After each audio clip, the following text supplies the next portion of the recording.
코인 투자에 관심 있으신 여러분들, 오늘도 환영합니다. 코인 투자는 계속해서 공부하고 시장 동향을 체크해야 합니다. 코인 투자는 전쟁과 같기 때문입니다. 세력들은 계속 우리를 속이려 들 것이고 개미들을 이용해서 유동성을 확보하려고 하겠죠. 우리는 세력을 이길 생각보다는 세력의 편에 서는 것이 중요합니다. 세력들의 움직임에 역행하기보다 해당 세력 움직임에 편승하는 것이 승리를 위한 지름길입니다. 그럼 오늘의 분석 브리핑 시작하도록 하겠습니다. 미국 연방준비제도가 기준금리를 0.5%포인트 인하했습니다. 연방공개시장위원회가 공식 성명을 통해 기준금리를 현행 5.25에서 5.5%에서 4.75에서 5.00%로 낮춘다고 밝혔습니다. 연준의 금리 인하는 코로나19 팬데믹 위기 대응을 위해 긴급히 금리를 낮췄던 2020년 3월 이후 4년 반 만에 이뤄진 것입니다. 제롬 파월 의장이 FOMC 후 기자회견에서 FOMC 위원 19명 중 17명이 올해 3회 이상의 금리 인하가 필요하다고 판단했다라며 일부는 4회 이상의 금리 인하가 필요하다는 의견을 내기도 했다고 밝혔습니다. 그는 우리는 인플레이션이 완화됐고 실업률은 상승했기 때문에 이제는 금리를 인하할 시기가 됐다고 봤다라며 금리 인하가 늦을 경우 인플레이션 완화에 제동이 걸릴 수 있고 너무 늦으면 고용이 악화될 수 있다고 생각한다고 덧붙였습니다.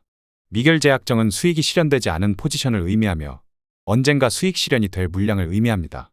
미결 제약정의 증가는 자금이 유입을 뜻하며 미결 제약정의 감소는 자금이 이탈을 뜻합니다.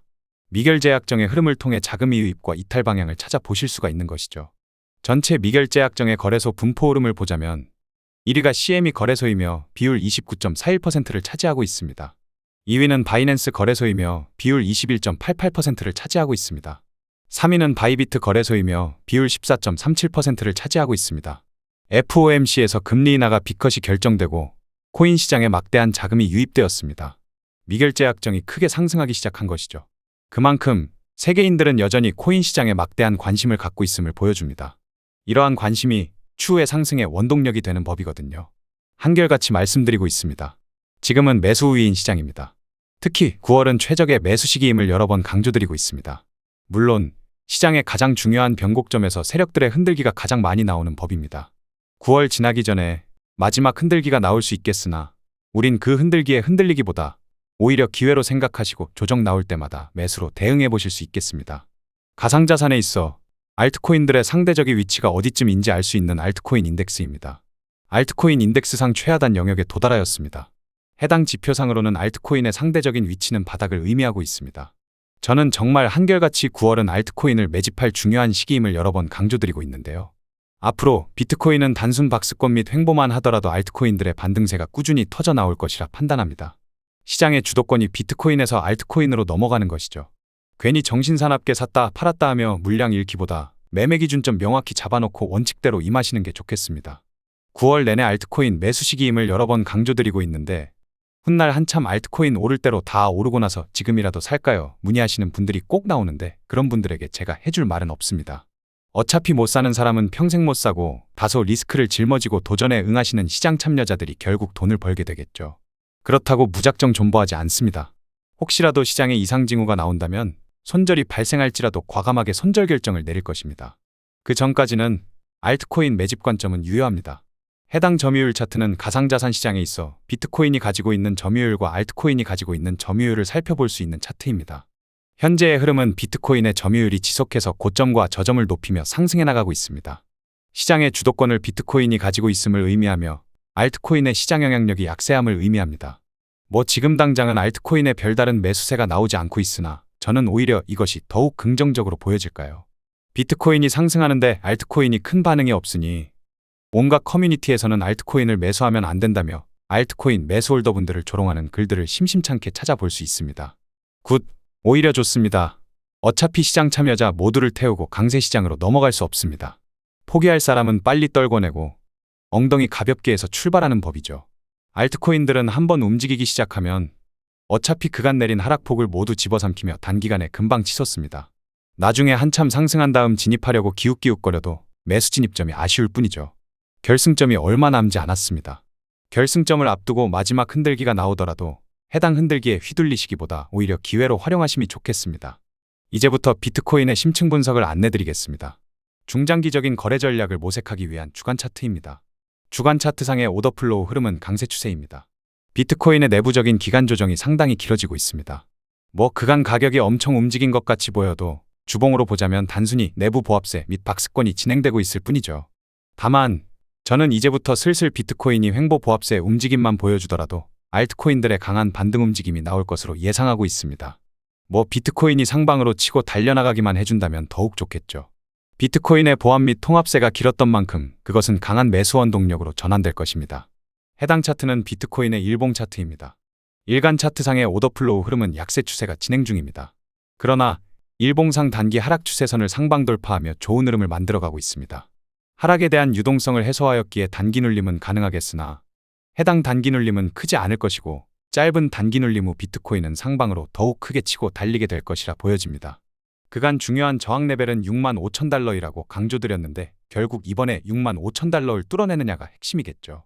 65,000달러만 뚫어낸다면 다들 시원하게 가자 외치셔도 좋겠습니다. 해당 차트는 비트코인의 4시간봉 차트입니다. 4시간봉 차트상의 오더플로우 흐름은 약세 추세입니다. 일봉상 하락 추세선도 뚫어냈고 4시간봉상 65,000달러의 추세 변곡점을 상방 돌파하는 중요한 과제만 남았습니다. 선물 거래는 어차피 짧게 치고 빠지는 용도니 어느 가격대에서든 숏이든 롱이든 짧게 치고 빠질 수 있겠지만 현물 거래는 괜히 섣불리 샀다, 팔았다 정신없게 매매하시기보다 긴 호흡의 스윙 포지션으로 묵묵히 들고 가심이 좋겠습니다. 또한 현물 거래 시 지금은 비트코인보다 알트코인의 매수적 기임을 여러 번 강조드리고 있는데요. 지금 당장은 알트코인의 별다른 반등세가 나오지 않고 있지만 어차피 한번 치고 달리기 시작하면 미친듯이 상승하는 게 알트코인입니다. 당장의 현재 상황만 보지 마시고 한 수, 두 수 앞을 내다보시어 현명한 투자 포트폴리오를 꾸려주시는 게 좋겠습니다. 해당 차트는 비트코인의 1시간봉 차트입니다. 1시간봉 차트상의 오더플로우 흐름은 약세 추세입니다. 1시간봉상 주요한 저항 레벨인 약세 오더블럭에 안착되었습니다. 금리 인하라는 상승 소재가 소멸되었기에 차익 실현으로 인한 단기 눌림이 나올 수도 있겠습니다. 그러나 말 그대로 단기 눌림으로 눌림은 크게 강하지 않을 것으로 보여집니다. 눌림이 나와봤자 6만에서 6만 500달러 부근까지로 보고 있습니다. 이 정도 눌림은 추세에 크게 영향을 주지 않는 건전한 조정선이죠. 지금 당장 6만 5천 달러까지 원웨이로 치고 달릴 수도 있겠고 6만 달러 선까지 단기 눌림 이후 6만 5천 달러까지 치고 달릴 수도 있겠습니다. 즉, 한번 단기 눌림 주고 상승해 가냐, 이대로 쭉 상승해 나가냐의 문제일 뿐 방향성은 상방이라는 소리죠. 중요한 추세 변곡점 6만 5천 달러 부근의 돌파 여부만 유심히 지켜보시면 되겠습니다. 해당 차트는 비트코인의 15분봉 차트입니다. 15분봉 차트상의 오더플로우 흐름은 강세 추세입니다.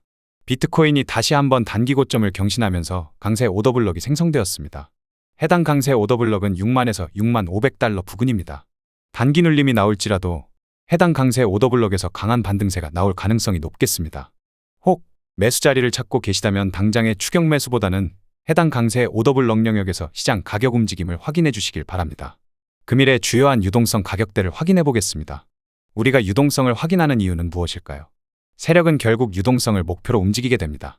시장 참여자들의 주문 오더가 밀집한 영역을 찾아 사냥에 나서는 것이죠. 따라서 우리는 유동성 이끌림 방향을 캐치하는 것이 중요합니다. 일간 매수층 유동성은 해소되었으며 주간 매수층 유동성도 해소되었습니다. 일간 매도층 유동성은 59,130달러, 주간 매도층 유동성은 54,560달러에 형성되어 있습니다. 일간 및 주간 매수층 유동성이 모두 해소되었기에 주말간 매수 강세 흐름은 지속해서 나올 가능성이 높습니다. 단기 눌림이 나온다면 유동성 해소에 따른 일시적인 조정으로 보시면 되겠으며 상승에 대한 방향성이 더 유리한 시점입니다. 비트코인의 시간 세션별 가격 움직임을 확인해 보겠습니다. 각 시간 세션별 유동성은 왜 체크하는 것일까요?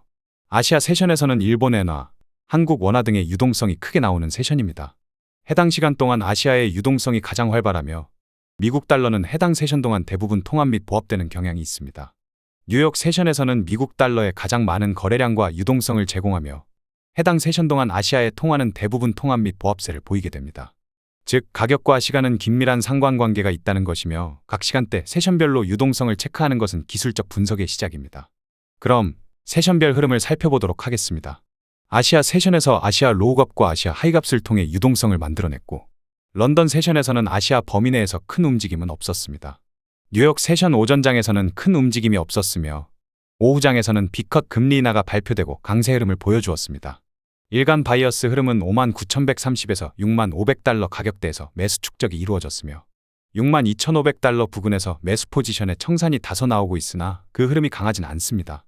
일간 및 주간 매수층 유동성을 모두 해소하였기에 이번 주 주말까지는 다소 강세 흐름은 지속될 것으로 보여집니다. 숏 포지션을 잡더라도 짧게 치고 빠지는 것이 좋겠으며 오히려 조정이 나올 때마다 매수로 대응하는 것이 손익비 측면에서 현명하겠습니다. 오늘의 영상을 요약하자면 주간 및 일간 매수축 유동성이 해소되었기에 유동성 해소에 따른 일시적 단기 눌림이 나올지라도 상방의 가능성이 더욱 높은 시점입니다. 지금 당장의 단기 저항 레벨은 62,100에서 63,400달러 부근이 되겠으며 단기 눌림 시 반등이 가능한 지지 레벨은 6만에서 6,500달러 부근이 되겠습니다. 일간 매도층 유동성 59,000달러를 하방이 탈하지 않는다면 주말간 매수 강세 흐름은 지속될 것이라 판단합니다. 그럼 오늘도 좋은 하루 되시길 바라며 구독자 여러분들의 성공 투자를 기원하겠습니다.